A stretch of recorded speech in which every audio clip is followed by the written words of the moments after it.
자, 우리 인사하고 오늘 방송 시작하겠습니다. 인사하겠습니다. 안녕하세요. 반갑습니다. 반갑습니다. 네. 오늘은 수요일 예. 시편 강해가 있는 날입니다. 지금 급하게 담임 목사님하고 또 청년부 전사님은 청년부 우리 청년 박정현 자매 할아버지 부고 소식을 듣고 네. 친할아버지시잖아요. 그래갖고 가족장으로 또 이렇게 하기 때문에 두 분만 와주셨으면 좋겠다 해서 담임 목사님하고 정현자매 그 청년부 전사님 이렇게 둘이 지금 바로 장례식장으로 가셨습니다. 그래서 오늘은 저희 둘이 네. 촬영을 하게 되었습니다. 저희도 갔었어야 됐는데 예. 그럼 시편을 저희가 못 찍기 때문에 못 찍기 때문에 그렇죠. 예. 저희가 좀 자리를 지키고 둘씩 나눠서 이렇게 하기로 했습니다. 선생님 오늘은 시편 63편이죠. 네, 맞습니다. 그래서 63편은 보니까 다윗의 시 유다 광야에 있을 때 이렇게 네네. 하고 있어요. 맞습니다. 그래서 선생님 63편의 어떤 배경이랑 그 다음에 그 간단한 구조 이런 네네. 내용들을 조금 소개를 해주시면 알겠습니다. 좋겠습니다.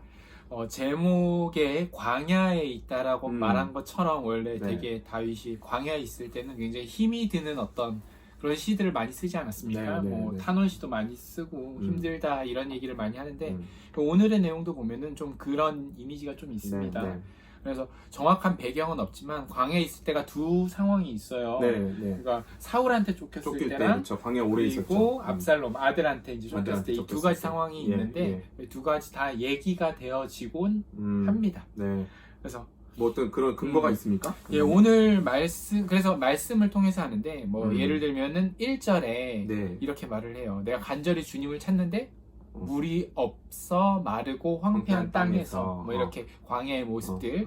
그리고 9절 10절에 보시면 여기 다윗을 어떤 멸하려고 하는 적들이 등장을 합니다. 그래서 네네네. 나의 영혼을 찾아 멸하려고 하는 그들은 뭐 음. 이렇게 하면서 아마도 되게 지금 다윗이 쫓겨가지고 광야에서 힘든 상황에 있는 그런 상황으로 보입니다. 좋습니다.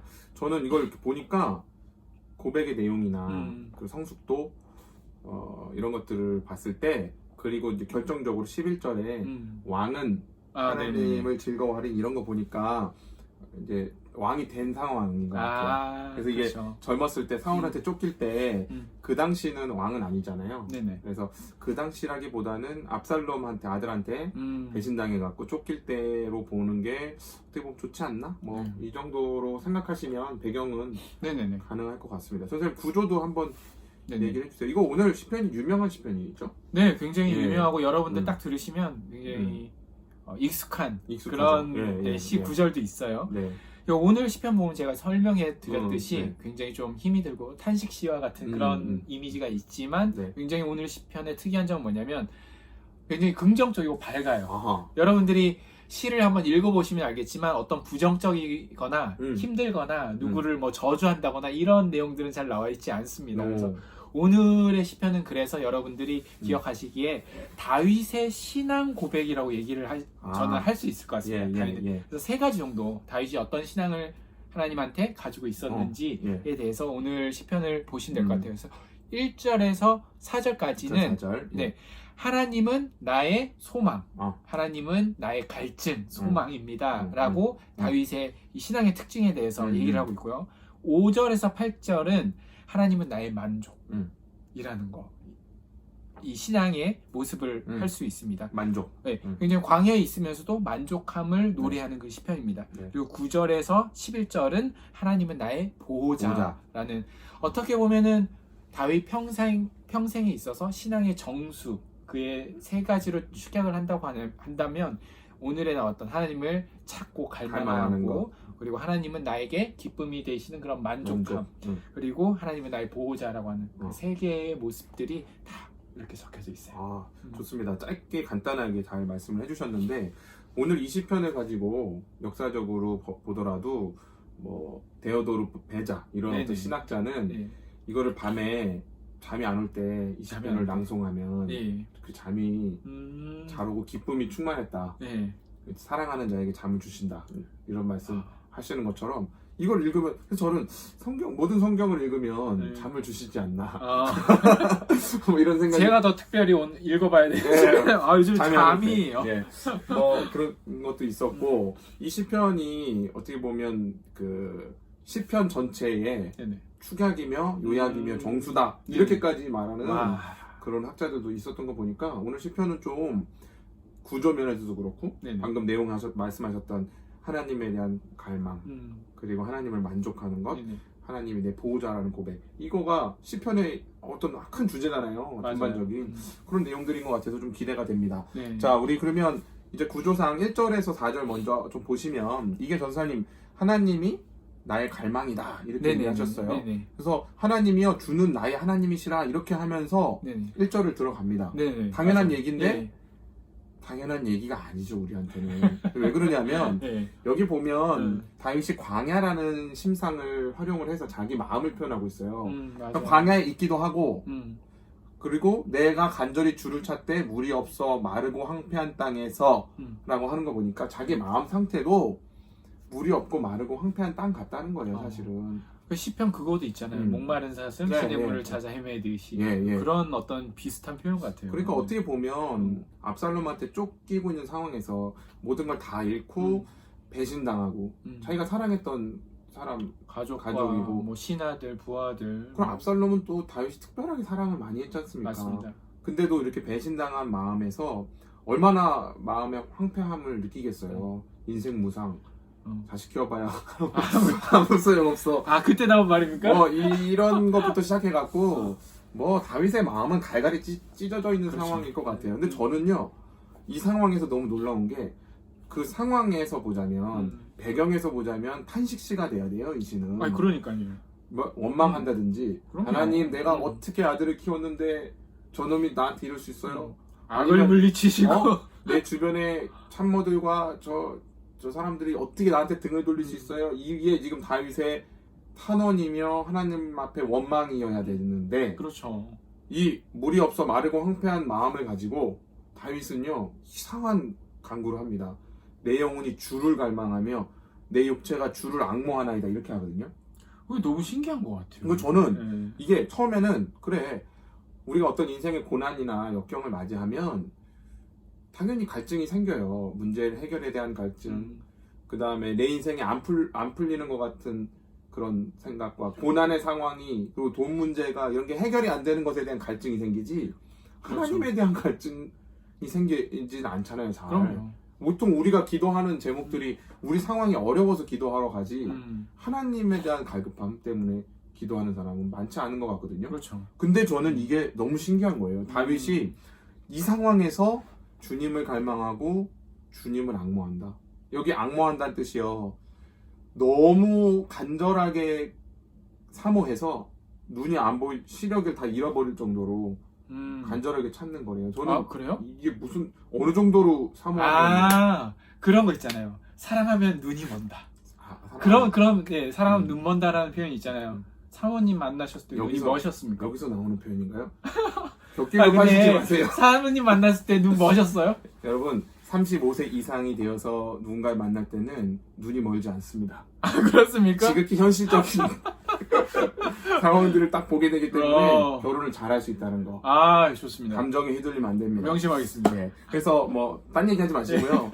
주를 갈망하고 주를 앙모한다는 게 그만큼 하나님을 갈급해야 한다는 거예요. 지금 다윗의 갈증은 하나님에 대한 갈증입니다. 맞습니다. 그래서 전사님 보니까 2절에 여기 보니까 너무 신기한 게 광야인데 내가 주의 권능과 영광을 보기 위하여 이와 같이 성소에서 주를 바라보았나이다 이래요. 네네네. 광야에 예배당이 좀 하나씩 있었습니까? 유대에?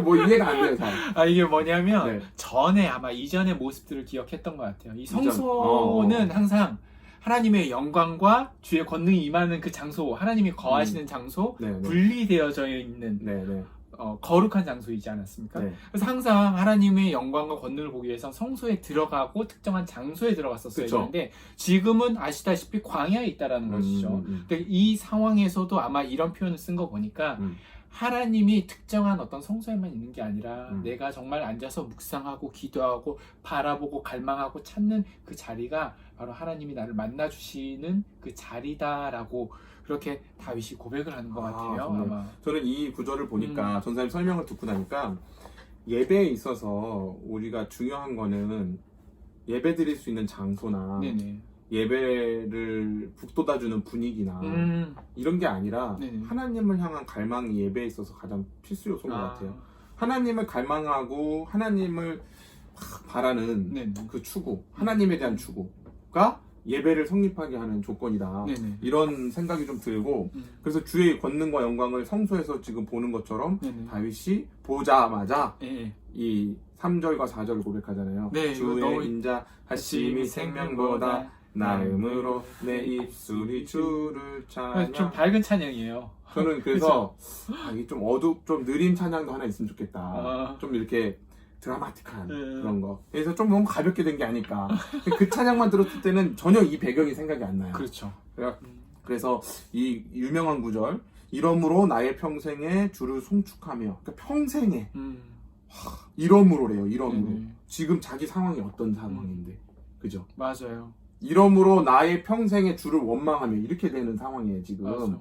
근데 주를 송축하며 주의 이름으로 말미암아 내 손을 들리라. 저는 이게 손을 든다는 거는 어떻게 보면 그 뭐 서약 네네. 이런 거죠. 하나님 앞에. 네, 이제 평생 내 평생에 정말 하나님을 찬양하겠습니다. 서약하는 거니까. 그렇죠. 그런 이미지이기 때문에 참 하나님의 임재를 갈망하는 것도 신기하고요. 광야에서 이 상황에. 그렇죠. 그리고 또 그렇게 했을 때 다윗에게 하나님의 은혜를 부어 주시는 것 같아요. 부어 주셨으니까 이렇게 마음을 이렇게 표현을 하잖아요. 그렇게 하는 와중에 5절에서 이제 8절에 고백이 나오는 거지 않습니까? 선생님 5절에 보니까 저는 골수와 기름진 것을 먹음과 같이 나의 영혼이 만족할 것이라. 그러니까 하나님이 우리가 뭔가 맛있는 거, 내가 좋아하는 거를 든든한 보양식을 먹었을 때 잘 먹었다. 네. 오늘. 응? 맞아요. 오늘은 저희가 빵을 먹었어요. 점심에. 부실합니다. 그리고 지금 제가 정신이 조금 오락가락하거든요. 좀 밥을 먹어야 되는데 나이가 드는 것 같아요. 그래서 그런 어떤 풍족한 마음, 풍요로운 마음이 드는 것처럼 하나님 앞에 성소에 나갔더니 영혼이 만족감을 느낀다는 뜻이에요. 근데 조금 신기한 게요. 좀 어려운 게 골수가 뭡니까? 이게 뭔지 모르겠어요. 골수가 사람 몸에 있는 왜 여러분 골수 이식 뭐 이런 그러니까 그 골수입니까? 예, 그 골수는 맞는데요. 예. 이 단어가 이게 무슨 뜻이냐면 기름진 음식들, 정말 좋은 음식들. 예를 들어서 우리 한우도 제일 좋은 한우가 뭡니까? 2+3+에 뭐가 중간에 마블링? 네, 그렇죠. 마블링. 기름이 중요한 거예요. 골수는 마블링입니까? 그러면? 그렇게 생각을 하시는 것 같은데 이거를 이제 다른 성경 번역은 진수성찬이라고 표현을 했어요. 그러니까 골수와 기름진 것이 어원상 그렇게 다르지 않고 비슷합니다. 그리고 골수이 사용된 단어가 다른 성경에서 제가 찾아보니까 75회 이상이 배부른 것, 요런 의미로 특히나 꿀과 젖이 흐르는 사용할 때도 이 골수 이 단어가 쓰여요. 꿀과 젖 할 때도. 젖과 꿀. 네, 젖과 꿀입니까? 그렇게 하니까 조금 네. 이해가 되네. 그러니까 액기스, 네네네. 몸에 좋은 거, 네. 모아서 먹는 뭐 그런 거? 그렇죠. 뭔지 알겠다. 네. 사골 국물. 그거 먹고 배가 든든한 것 같이 네네네. 그런 만족감을 말하는 거죠. 내 영혼이, 내 지금 마음이. 다윗이 광야에서 물이 없어 마르고 황폐한 땅에서 돌바닥에 누워 자고 있는데 이런 만족감을 느낀다. 거짓말 아닙니까 이거? 지금 다윗을 볼 때마다 엄청난 괴리감을 느끼고 어떻게 이럴 수가 있을까 이 사람은. 참 하나님 앞에 사랑을 많이 받은 사람이다. 그렇죠. 저는 이런 생각이 많이 들고요. 부럽기도 해요. 보다 보면 이게 진짜일 거 아니에요, 이런 고백이. 우리 흔히 뭐 길바닥에 앉는다는 표현을 하지 않습니까? 망하고 이러면 길바닥에 앉았을 때 이런 찬양을 하는 거잖아요 지금. 그러니까 저는요 오늘 이거 보면서 옛날 그 루이 존스가 썼던 책 하나 제목은 잘 기억이 안 나는데 그게 떠올라요. 모든 고난과 역경, 그러니까 신자는 고난과 역경을 통해서 더 깊은 하나님의 사랑을 경험합니다. 그러나 모든 신자가 고난과 역경을 통해서 하나님께 나아가는 것은 아닙니다. 이렇게 얘기하거든요. 그러니까 우리가 고난과 역경이 어떤 사람에게는 불평의 요소가 되고 신앙을 버리는 이유도 돼요. 우리가 그걸 비난할 수는 없지만 맞습니다. 우리에게 오는 역경과 고난이 하나님의 얼굴을 더 소망하고 갈망하고 그러므로 말미암아 하나님께서 우리에게 영혼의 만족을 주시는 데까지 나아갈 수 있는 복을 좀 구했으면 좋겠어요. 그 공식이 아니라 여러분 고난과 역경 가운데서도 미리 축복을 주실 하나님을 생각하면서 미리 감사하십시오. 이런 거는 제가 볼 땐 조금 살짝 폭력적이에요. 안 되는 사람들한테는. 그러나 고난과 역경을 통해서 하나님 반드시 하나님을 갈망하고 영혼의 만족을 주시는 그런 과정으로 나아가는 사람들도 있어요. 저는 그거를 또 우리가 간과할 수는 없다고 생각을 합니다. 굉장히 귀하죠. 그렇게 네. 고백하시는데. 자, 그럼 6절을 보면 여기 이제 또 선생님 이거 내가 나의 침상에서 주를 기억하며 네네. 뭐 여기까지 이해가 되고 네네. 새벽에 주의 말씀을 작은 소리로 읊조릴 때 하오리니 이런 거 보니까 네네.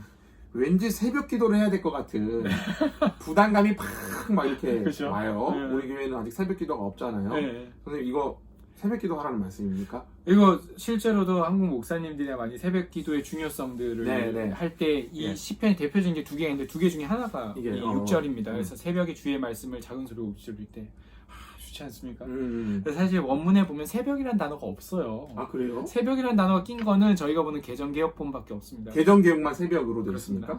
아마 새벽 기도를 이거는 시작하고 나서 개정개혁을 만들었나 보다. 아마 번역을 잘못 너무 하시지 않았을까? 그래요? 예, 이 단어는요 아시무라라는 히브리어인데 야간, 밤 시간 중에도 가장 깊은 밤 시간, 한밤중, 한밤중을 뜻합니다. 아. 그래서 뭐 영어 성경책이나 아니면 다른 성경 번역본 보면은 한밤중에 주의 말씀을 작은 소리로 읊조릴 때 하오리니 이런 말씀이 있어요. 대부분의 영어 성경도 번역은 한밤중으로. 네, 한밤중으로 다 오밤중 되어 있어요. 이런 거. 밤입니다. 새벽이 아니라 아침이 아니라 이른 새벽이 아니라. 그러면 만약에 이게 한밤중으로 있었으면 우리는 새벽 기도가 아니라 한밤중 기도를 했었을 수도 있겠네요. 그럴 수 있죠. 오역이 다행으로 봐야 되는 건데. 아무튼 근데 선생님 이게 또 지금 침상에서 라고 하니까 광야에 뭐 침대가 있습니까? 광야에서 침대가 없죠. 근데 아마도 이 침상이라고 하는 것은 장소를 대표하는 것 같아요. 일상의 삶에서 일상 여러 삶이 있지 않습니까? 저희가 지금 뭐 낮에는 일을 하고 밤에는 쉬기도 하고 또 자기 전에는 침대에 있는 것처럼 그 하나의 대표성을 그냥 가진다라고 일상에서 주를 기억하고라고 생각하시면 될 것 같아요. 좋습니다. 그리고 새벽은 아마도 시간을 대표할 것 같아요. 여기 나온 밤중은 여러 시간들이 있지만 사실 그래서 새벽이라고 해서 뭐 그렇게 뭐 또 뉘앙스적으로 틀렸다 이렇게만 볼 수는 없지만 여러 시간의 대표성을 갖습니다. 새벽에 일어나서 정신이 맑을 때 기도하고 이런 맞습니다. 것도 좋고 밤에 잠이 안 왔을 때 또 기도하고 이런 것도 저는 맞습니다. 좋다고 보고 그거는 이제 새벽이냐 밤중이냐의 큰 문제는 아닌 것 같은데 저는 이제 이 밤에 주로 이렇게 누우면 하루를 이렇게 생각하게 되잖아요. 맞아요. 있었던 일을 생각하고 그러다 보면 저는 특히 낮에는 잘 몰랐고 내 행동의 동기나 이런 것들을 잘 알 수 없었다가 밤중에 이렇게 누워서 내가 아까 낮에 들었던 말 그리고 내가 했던 어떤 행동이 다시 한번 떠올라요. 그렇죠. 쭉 떠오르면서 내 마음에 이런 게 있네. 자기 마음의 어떤 욕망과 추함도 보게 되고요. 죄도 보게 되고 그러는 것 같아요. 그래서 내가 오늘 하루를 또 이렇게 살았구나. 하나님 앞에 불충하면 불충한 대로 또 이런 거는 감사하구나. 이런 걸 좀 밤에 누우면 생각하게 돼서 이 말씀이 그런 것 같아요. 조금 멋진 목사님이다. 저요? 네, 자신의 모습을 되돌아보고 또 하나님도 기억하고 기도하고. 아니 그러려고 하는 게 아니라 밤에 누우면 떠올라요. 사람들이 원래 밤중에 상념에 잠기잖아요. 맞아요. 밤중에 센치해지고요. 또 잠이 바로 안 옵니다. 잠이 안 오고 뒤척이면서 이런 생각 저런 생각 공상하게 되고 또 불안하기도 하고요. 두려움에 빠지기도 하고. 맞아요. 그럴 때가 많잖아요. 저는 그거 얘기하는 것 같아요. 지금 스펄전 목사님이 그래서 이 말씀을 가지고 이렇게 스펄전? 찰스 스펄전이 이렇게 얘기를 했대요. 낮 시간의 삶이 우리를 하나님을 잊어버리게 유혹을 많이 한다고 한다면 그렇죠. 다른 뭐 일을 하다 보니까 그러니까 밤에 조용한 시간에 우리는 하나님을 기억하도록 노력해야 합니다. 그래서 하나님을 가장 잘 볼 수 있는 시간은 아마도 어둠 속일 것 같습니다. 라는 이런 말을 했대요. 참 멋지죠. 이게 어떻게 보면 물리적인 시간으로 밤도 될 수 있지만 다윗이 지금 맞이하고 있는 영혼의 밤, 우리가 맞아요. 인생 가운데 경험할 수 있는 어떤 가장 하나님의 부재와 같은 상황들, 깜깜해서 하나님이 안 보이고 그런 순간들이 있잖아요. 네네. 그때가 또 하나님을 더 잘 볼 수 있는 시간일 수 있다라는 아이러니거든요. 저는 한번 지난주에는 그런 적이 있었어요. 지난주였는데 저는 아침에 갑자기 눈을 딱 떴어요. 아침에 눈을 뜨잖아요. 새벽에. 새벽에. 좀 이른 새벽에. 이른 새벽에. 한 4시간밖에 못 잤는데 원래 눈이 떠지면 안 되는 시간에 딱 떴는데 뜨자마자 정신이 너무 밝은 거예요. 그러면서 머릿속에 온갖 생각들이 막 들어오는데 어떤 생각들이 들었냐면 온갖 걱정과 염려. 제가 이제 굳이 걱정을 안 하려고 묻어놓는 걱정들 있지 않습니까? 여기 밑에 앙금처럼 가라앉혀 있던 이거는 갑자기 막 분수처럼 눈 뜨자마자 막 치고 들어오는 거예요. 그래서 불안감, 이 걱정이 들으니까 불안감이 막 쌓이기 시작하는 겁니다. 뭐 이거 갑자기 너 뭐 해놓은 것도 없고 뭐 그거 벌고 그냥 뭐 신앙적인 것부터 시작해서 결혼도 못했고 나이는 많고 목사 한수는 언제 받을 집은 거며. 뭐 왜 이래 집도 뭐 좁고 막 이런 걱정들이 현실적인 현실적으로도 그렇고 신앙적으로도 그렇고 나 같은 사람이 이런 걸 계속 해도 되나 또 앞으로 뭐 어떻게 사역자로 살아갈 거야 뭐 너무 이게 하니까 갑자기 깨자마자 그냥 들어오는 거예요. 그래서 제가 너무 놀래가지고 이걸 어떻게 하다가 기도를 했죠. 기도를 했는데 하다 보니까 이게 하나님한테 닿을 것 같은 기도가 아니라 엄마 하나님 왜 이래요? 보통은 우리가 그렇죠. 하나님 왜 이러십니까? 저한테 저 할 만큼 했고 저 솔직히 열심히 살려고 노력했는데 삶 같습니다. 남한테 이렇게 이런 대접이나 손가락질 받은 적 한 적도 없고 열심히 살았습니다 했어요. 근데도 잘 안 사라지더라고요. 근데 이 시간들 하면서 또 그냥 멍하니 그냥 어두우니까 아직까지 멍하니 보면서 시간은 많지 그래가지고 뭘 할까 나 이제 성경 보고 이래서 차분하게 하나님 말씀 이렇게 읽다 보니까 마음이 싹 내려가서 이게 언제 이렇게 있었나 싶을 정도로 시간들이 지나갔던 시간들이 지난주에 있었어요. 이거 그냥 6절이네요. 새벽에 주의 말씀을 작은 소리로 읊조릴 때에 그거네요. 하오리니 그렇게 돼서 너무 다행인 거예요. 전사님이네요. 훌륭하다. 오늘 뭐 우리 자화자찬하는 날입니까? 좋습니다. 근데 선생님 저는 7절이 그런 것 같아요. 그렇게 결국 하나님 말씀을 입술에 읊조릴 수밖에 없는 이유는 이제 하나님이 누구신가를 말씀이 알려주잖아요. 끊임없이. 나의 상황, 어떤 내 처지, 내 고난 이런 것들만 바라보면 결국 우리는 원망이나 불평이나 좌절과 절망으로 갈 수밖에 없는 것 같아요. 맞아요. 그런데 주의 말씀을 작은 소리로 입술에서 웅얼거리는 거는 어떻게 보면 암송하는 거잖아요. 다윗도 이제 토라를 대충 암송하고 있었을 거 아닙니까? 그랬을 것 같아요. 뭐 그때 토라가 있었는지 없었는지 뭐 그런 논의는 신학적인 논의는 지금 하지 맙시다. 하나님 말씀을 막 들어서 많이 알고 있었을 거예요. 다윗 정도면. 그러니까 이제 그것 안에서 하나님의 말씀을 읊조리면서 다시 한번 하나님을 상기하는 거죠. 그렇게 할 때 우리 영혼 안에 있는 불안이나 두려움은 물러가고 하나님이 가득 채워지는 거죠. 그게 이제 어떻게 보면 골수와 기름진 것을 두둑히 먹는 것 같은 만족감, 하나님으로 채워지는 만족감이겠죠. 맞아요. 현실은 바뀌지 않지만. 그러니까 7절에 이렇게 고백합니다. 주는 나의 도움이 안 되셨는데 주는 나의 도움이 되셨습니다. 아직 도움이 안 됐어. 내가 주의 날개 그늘에서 즐겁게 부르리다. 즐겁지도 않고 그렇죠. 사실 주의 날개 그늘 아래 있지 않아요. 광야에 사방이 다 뚫려 있어갖고 걸어가고 있으면 저기 있다! 하고 그렇죠. 밤에도 잠도 못 들었을 거예요. 압살롬이 군사 동원하면 막 그죠. 밤에 잠도 못 잤을 거예요. 그랬을 거예요. 그런 상황인데 주의 날개 그늘 아래 있대. 그러니까 이게 참 아이러니한 고백입니다. 우리가 이게 단순히 정신 승리가 아니라 하나님을 만족할 때 우리가 가장 하나님을 만족할 때 우리 안에는 기쁨이 솟아나게 돼 있는 겁니다. 이게 특이한 거예요. 우리 영혼이.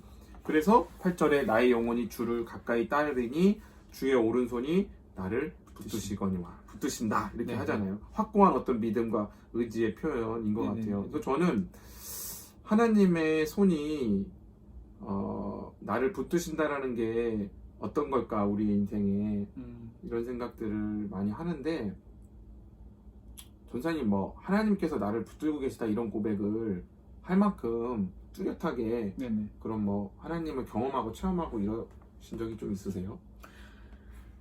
저는 이제 사역을 계속 하고 있는 거 보면 신기하죠. 정말 사역을 이제 공부하고 계속해서 사역을 해왔으면 한 15년 넘게 거의 이제 그렇게 한 것 같은데 제 상황 자체는 이렇게 좋았던 적은 많이 없었던 것 같아요. 근데 공부할 때도 그랬고 사역할 때도 그랬고 근데 그 모든 상황 가운데에서도 어찌 됐던 나가게 하고 좋은 마음 갖게 하고 다시 한번 기억하게 하고 계속 그런 마음들을 주신 게 너무나 감사한 것 같아요. 그러니까 분명히 길을 걷다 보면 우리는 좀 비틀게 갈 수는 있는 것 같아요. 근데 방향성은 맞아.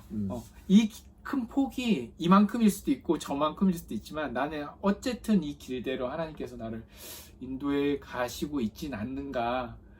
그럴 때 너무 감사하고 그렇습니다. 제가 양육을 요즘에 하고 있는데 지난주에 이제 구원의 과정 이거 네네. 했어요. 그러다 보면 견인교리가 나와요. 네네.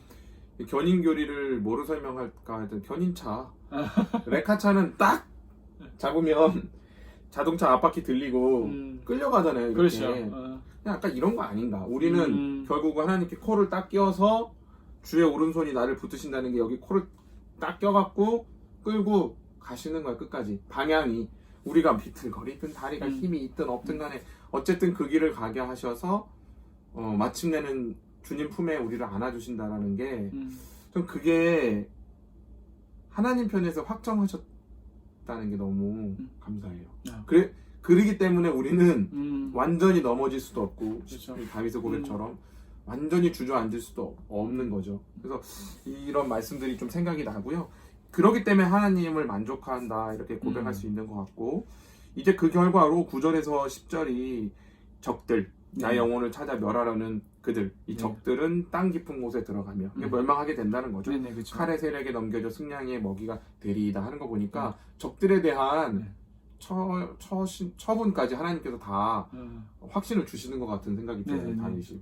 그래서 저는 이게 되게 재밌는 표현이 승냥이의 먹이가 된다고 하잖아요. 네네. 승냥이가 일반적으로 상위 포식자들, 그러니까 뭐 호랑이나 사자라고 예를 들면은 걔네가 이제 목표물을 딱 잡지 않습니까? 네네. 잡으면 남은 뼈가 이렇게 남아요.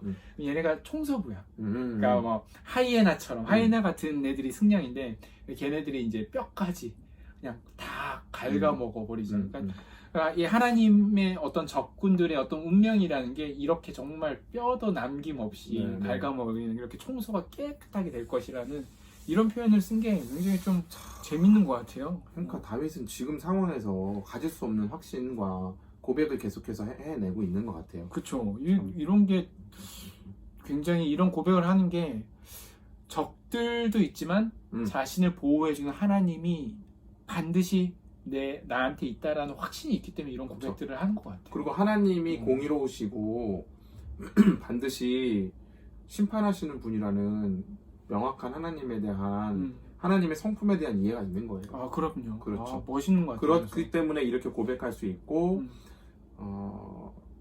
지금 하나님 앞에 이렇게 보호자로서 요청할 수 있는 게 아닌가 이제 이런 생각이 드는데 저는 이제 쭉 보면서 압살롬에게 쫓겼던 다윗은 사실 그 내면에 가장 무서운 적을 가지고 있었을 것 같아요. 그러니까 어떻게 보면 이유 없이 의인이 받는 고통 안에서는 이렇게 고백하면 돼요. 그리고 하나님 앞에 당당하게 나아갈 수 있죠. 그런데 다윗이 지금 압살롬에게 쫓기던 상황이라는 것은 자기 죄, 자기 인생에 대한 평가거든요. 이 세상의 평가예요. 그쵸. 너 이제 아웃이야.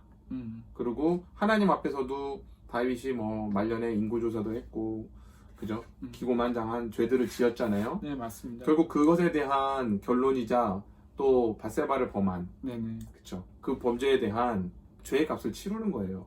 그러면 결국 사람은 하나님 앞에 신앙생활 할 때 제일 무서운 게 뭐냐면 자기 죄를 자기가 들여다보고 깔아앉아 버리는 거예요.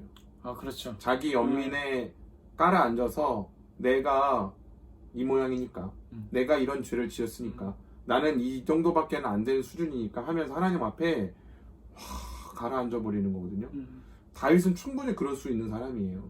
그렇잖아요. 상황으로 보면. 저는 그 상황에서 이런저런 자기 연민, 자기 상황, 고통, 고난 이거를 다 다윗이 뒤로 하고 하나님을 갈망했다라는 게 너무 놀랍고 그게 우리에게 던져주는 큰 메시지가 있다고 생각합니다.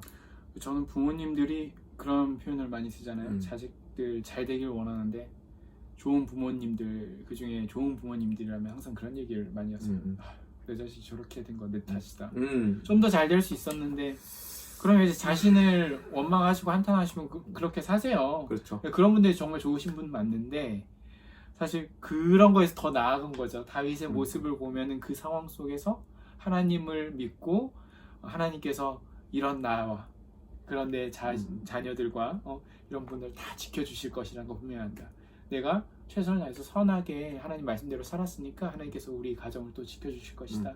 혹시나 자신을 원망하는 부모님들이나 자녀분들이 있으면 좀 이런 다윗과 같은 믿음과 또 의지들이 결연한 의지들이 있었으면 좋겠습니다. 좋습니다. 신자는 광야에 있던 등 따뜻한 온돌방에 있던 뭐 어떤 과정 가운데 있더라도 그거를 기억해야 되는 것 같아요.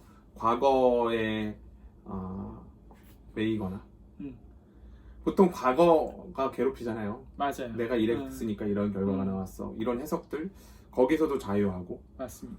그냥 지금 현재 눈앞에 계시는 하나님 앞에 나아가서 엎드리는 게 우리의 본분이며 그렇게 할 때 어떻게 보면 우리는 뻔뻔할 수 있는 하나님 앞에 우리를 의롭다 하시는 그분 앞에 죄인으로서 또 서는 거는 또 뻔뻔한 짓이죠. 그러나 그것을 계속해서 반복할 수 있는 이유는 하나님이 우리를 다시 또 그 너른 품에 안아주시고 품어주시고 괜찮다 하시고 일어나라고 하시고 골수와 기름진 것을 먹여주시는 것처럼 우리 영혼을 만족해 하시는 분이라는 거죠. 맞아요. 그렇게 하나님을 갈망하고 하나님을 바라는 그런 저와 여러분이 되셨으면 하는 그런 바람이 이 시편 말미에 이렇게 여러분들께 권면을 드리게 되는 것 같습니다. 오늘 시편 좋네요.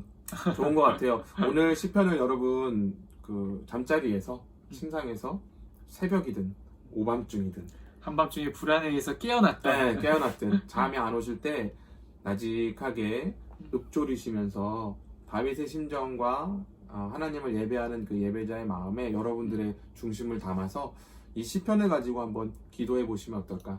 예, 이런 생각이 듭니다. 오늘 시편은 이 정도로 강연을 마칠 수 있도록 하겠습니다. 네. 선생님 우리 인사드릴까요? 알겠습니다. 네. 인사하겠습니다. 감사합니다.